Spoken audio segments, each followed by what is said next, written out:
Welcome to 100 Yards of Football. Today our video is about college football history and it's about the 1968 Ohio State Buckeyes. If you like the video today, please come in and share it. I'm Vincent Turner. Well, 1968 was a special year because I was 8 years old and that's when I started following college football at a high level. And the first team I started following in the 1968 season was the Ohio State Buckeyes, coached by one of the most legendary head football coaches in Woody Hayes. And that team was very special because it started at least 12 sophomores on that football team. And back in the day, freshmen couldn't play, so sophomores were considered first-year players. But boy, that Ohio State football team was very, very special. I'm going to start with head coach Woody Hayes, but I'm going to talk about the coaching staff was legendary. He had Rudy Herbert, who went on and became one of the best in the MEAC as the head football coach at Florida A&M that was on that staff. Then he had the great Lou Holtz, who coached at a school that I attended 4 years from 1978 to 1982, the University of Arkansas, Mr. Lou Holtz, and then he went on and won a national championship at Notre Dame. Then you had the great Bill Mallory that coached 12 years at the University of Indiana. Then you had the great Earl Bruce, who coached at Iowa State. Then he came back to Ohio State. There was 4 assistant coaches that were very, very good at their profession at the time. And then let's talk about the team. Let's talk about the players. We're going to talk about Leon Hayden, true sophomore. Rex Kern, true sophomore. John Brockerton, true sophomore. Doug Adams, true sophomore. Jim Steelwagon, true sophomore.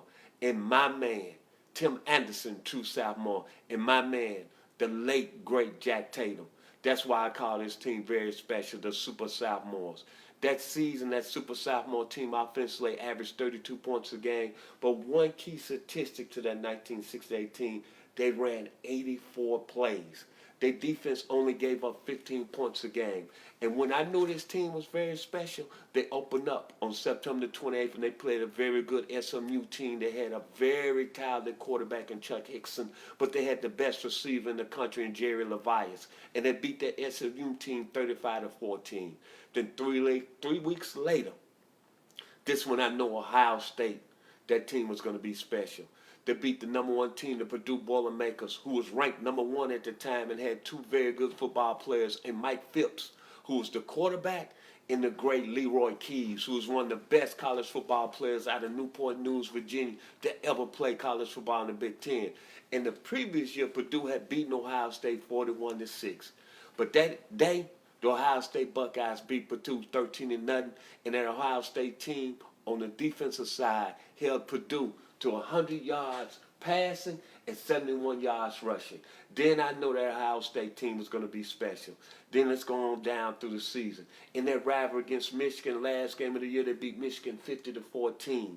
I said, all right, there's something serious. And then they went to the Rose Bowl, and they played the great O.J. Simpson, the Juice. And I watched that whole game, January the 1st, 1969, in my parents' front room on 763 Don Avenue in Memphis, Tennessee. Shout out to the 901.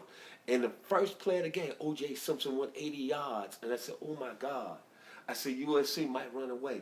But that team, Woody Hayes and the Buckeyes turned around. And they beat USC 27-16. And what was great about that, O.J. Simpson, he had an 80-yard run on the first play. He had 171 yards the rest of the game, but he only gained 90 yards the rest of the game. And that Ohio State defense forced 5 turnovers. And their offense came alive. John Brockerton, Leo Hayden, and Rex Kern played at a high level. So that being said, all respect to the 1968 Ohio State team, the Super Sophomores, one of the greatest football teams ever assembled. And kudos to Woody Hayes. To me, he's still one of the best that ever done it at the college football level. To Buckeyes Nation, hey, that was a great football team that's going to go down in history as one of the finest. And to the Ohio State Buckeyes, good luck on 2019 because y'all got a special player in Justin Fields. If you like the video today, please come in and share it. To the 1968 Ohio State Buckeyes, God bless and have a wonderful day.